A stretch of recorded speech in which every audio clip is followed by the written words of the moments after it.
Hello aspirants, स्वागत है आप सभी का टू द पॉइंट के ज्योग्राफी के सेशंस में।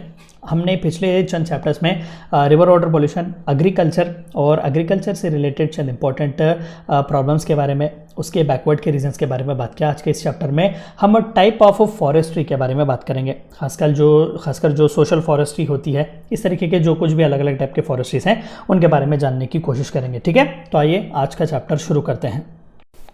सोशल फॉरेस्ट्री, कई बार हम इस टर्म का इस्तेमाल तो करते हैं लेकिन हमें पता नहीं होता कि सोशल फॉरेस्ट्री दरअसल होती क्या है। क्या वो सरकार आकर फॉरेस्ट को जो है वो बढ़ाती है, क्या उसे सोशल फॉरेस्ट्री कहते हैं, या फिर हम इंडिविजुअल्स जाकर अफॉरेस्ट्रेशन के प्रोग्राम्स करें उसे कहते हैं। इसके बारे में थोड़ा बहुत डिटेल।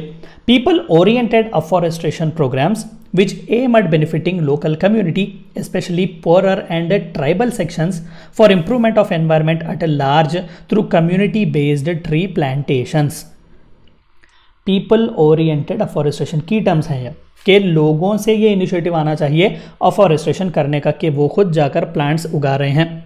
और इसका एम क्या है? बेनिफिटिंग लोकल कम्युनिटीज़, जो कोई भी वहाँ पर रूरल पीपल, ट्राइबल पीपल होते हैं, पुअर पीपल होते हैं, लोकल कम्युनिटीज़, उनके अच्छाई के लिए। क्योंकि जब आप फॉरेस्ट को बढ़ाते हैं, ऐसा नहीं कि बस आप एनवायरनमेंट को रिचार्ज कर रहे हैं। फॉरेस्ट से कई रॉ मटेरियल्स भी मिलते हैं, कई प्रोडक्ट्स भी डिराइव होते हैं, कई फूड प्रोडक्ट्स भी हमें फॉरेस्ट से मिलते हैं, और कई लोग फॉरेस्ट में मिलने वाले जानवरों पर भी कई बार डिपेंड होते हैं।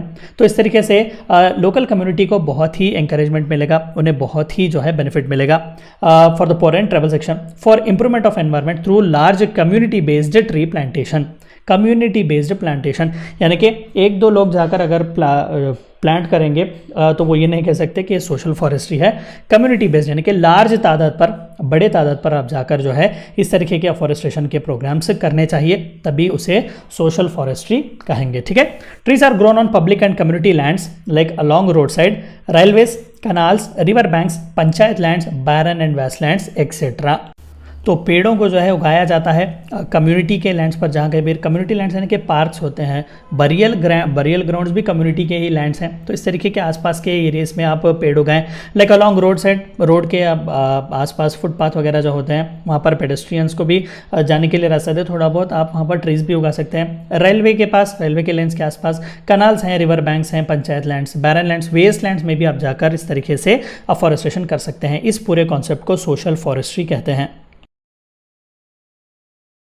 तो फिर इस सोशल फॉरेस्ट्री के ऑब्जेक्टिव्स क्या हैं? सोशल फॉरेस्ट्री के objectives, to relieve increase pressure on traditional forest. Traditionally forest पर कौन डिपेंड होता है? या तो ट्राइबल पीपल या तो लोकल कम्युनिटी जो आसपास वहाँ पर होते हैं, पुअर पीपल। तो उनका प्रेशर जो है ट्रेडिशनल फॉरेस्ट पर कम हो जाए ज़्यादा से ज़्यादा अफॉरेस्ट्रेशन करने से। अब देखिए, कई बार हमने जब डिफॉरेस्ट्रेशन के बारे में बात की, हमने देखा कि जब अर्बनाइजेशन हद से ज़्यादा होता है तो अर्बनाइजेशन को अकोमोडेट करने के लिए आसपास के जो फॉरेस्ट होते हैं, ट्रीज होते हैं, उन्हें काट दिया जाता है। लेकिन अच्छी बात है कि आप इन्हें काट रहे हैं, लेकिन इतना ही अमाउंट ऑफ लैंड आपको कहीं और, जहां पर वेस्ट लैंड है या फिर जहां कहीं पर भी आप फॉरेस्ट को उगा सकते हैं, फॉरेस्ट्रेशन कर सकते हैं, वहां पर हमें कॉम्पनसेशन करना चाहिए, तभी जो है प्रेशर बढ़ेगा नहीं फॉरेस्ट पर, इकोसिस्टम जैसा था वैसा ही रहेगा। To meet basic needs of local people, कई लोकल पीपल डिपेंड करते हैं उस पर, फॉरेस्ट प्रोडक्ट्स पर। Help in checking water and wind erosion by acting as shelter beds. कई बार ये फॉरेस्ट जो है हमें, बेस्ट एग्जांपल कोस्टल रीजन्स में आप इस तरीके के बड़े बड़े प्लांट्स, ट्रीज अगर उगाएंगे तो जब साइक्लोन्स वगैरह आएंगे, सुनामीस वगैरह जैसा अब इशू जब आएगा, तो ये ट्रीज जो है एक शेल्टर बेड की तरह काम करते हैं, एक ऑब्स्ट्रक्शन देते हैं, डायरेक्टली आकर ह्यूमन को हिट करने नहीं देते। एम्प्लॉयमेंट जनरेशन, बिल्कुल एम्प्लॉयमेंट भी जनरेट होगा। कई बार ट्रेडिशनल जो रूरल पीपल होते हैं वो डायरेक्टली इन पर डिपेंड होते हैं, हनी वगैरह जो है वो कलेक्ट करके ला के बेचते हैं, लैक, रबर वगैरह, ये सभी हमें कहीं ना कहीं इन्हीं फॉरेस्ट से मिलते हैं। एडिशनल इनकम जनरेशन, जब एम्प्लॉयमेंट जनरेट होगा तो जाहिर सी बात है कि इनकम भी एडिशनली जनरेट ही होगा। The second most important type of forestry is agro forestry. आइए देखते हैं कि एग्रो फॉरेस्ट्री क्या है। It is the practice where land is used for agriculture, forestry and animal husbandry at the same time। 5 एकड़ की ज़मीन आपके पास है, उसे सिर्फ आप प्लांट्स, क्रॉप उगाने के लिए इस्तेमाल नहीं कर रहे हैं, आप वहाँ पर एग्रीकल्चर भी कर रहे हैं, आसपास बड़े बड़े पेड़ भी उगा रहे हैं फॉरेस्ट्री के लिए, और एनिमल हस्बेंड्री भी आप कर रहे हैं, आप जानवरों को भी डोमेस्टिकेट कर रहे हैं, पाल रहे हैं, रियर कर रहे हैं। जब इस तरीके का पूरा A to Z इस्तेमाल अगर आपके एरिया का करेंगे, उसे एग्रो फॉरेस्ट्री कहा जाएगा, यानी कि दो भी, एग्रीकल्चर भी है वहाँ पर और फॉरेस्ट्री भी है। Deforestation is recognized as an environmental program, therefore there is need for afforestation, but land is limited to grow forest, thus these trees are grown within agricultural lands. तो जाहिर सी बात है कि आप अपने खुद के एग्रीकल्चर लैंड्स में मान लेते हैं कि ये आपका लैंड है, तो आसपास जो है आप बड़ी आसानी से चंद बड़े बड़े पेड़ उगा सकते हैं। आपको ये शेल्टर भी देंगे, आपको ये कवर भी देंगे और आपके लिए एक बाउंड्री की तरह भी ये काम करेंगे। बेनिफिट्स क्या है एग्रो फॉरेस्ट्री के? Trees bind soil and act as shelter beds, thus checks soil erosion. अभी जैसा साइक्लोन्स और सुनामीज का एग्जांपल दिया, जब आपके ही खेत के आसपास बड़े बड़े पेड़ होंगे तो सॉइल एरोजन भी बच जाएगा, चेक हो जाएगा। फ्लैश फ्लड से वो बचाएंगे सॉइल को एरोड होने के, फर्टिलिटी भी बढ़ेगी। और ट्री जो है वो सॉइल को बाइंड करके रखता है, फिट रखता है, उसे एरोड होने नहीं देता। Deep roots of trees trap new nutrients and bring them close to the surface. आसपास जो छोटे छोटे पेड़ होंगे ना, वो इन्हीं की मदद करके अपने न्यूट्रिएंट्स लेंगे। ट्री के रूट्स बहुत लंबे लंबे तक फैलते हैं। Leguminous trees fix atmospheric nitrogen, thus improves fertility of the soil. Nitrogen fixation के प्रॉब्लम में भी बहुत ही मदद करते हैं। Soil nutrient increases due to addition and deposition of leaf litter. आप देख सकते हैं कितना एक इंपॉर्टेंट सा फिनोमेना यहाँ पर चल रहा है।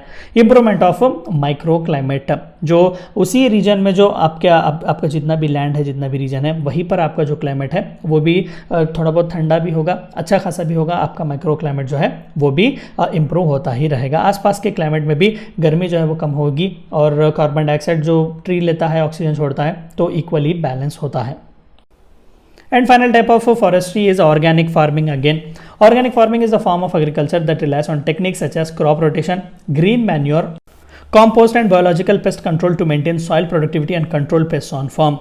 इन नटशेल अगर मैं बताऊं, आप पेस्टिसाइड्स, फर्टिलाइजर्स, हर्बिसाइड्स का इस्तेमाल नहीं करते, केमिकल की बिल्कुल भी आप इस्तेमाल नहीं करते और पूरा जो है ट्रेडिशनल मैन्योर पर, ऑर्गेनिक कंटेंट पर अगर डिपेंड करेंगे फार्मिंग के लिए तो उसे ऑर्गेनिक फार्मिंग कहते हैं। क्रॉप रोटेशन किया जाता है कि पूरा साल एक ही क्रॉप नहीं होता उस पूरे लैंड में, चेंज करते हैं। 6 महीने राइस, 6 महीने वीट, इस तरीके से आप क्रॉप चेंज करते ही रहते हैं, सो दैट सॉइल की प्रोडक्टिविटी भी अच्छी होती है, पेस्ट का कंट्रोल भी अच्छा होता है और आपका फार्म जो है बार बार आपकी सॉइल अपने आप रिचार्ज भी होगी।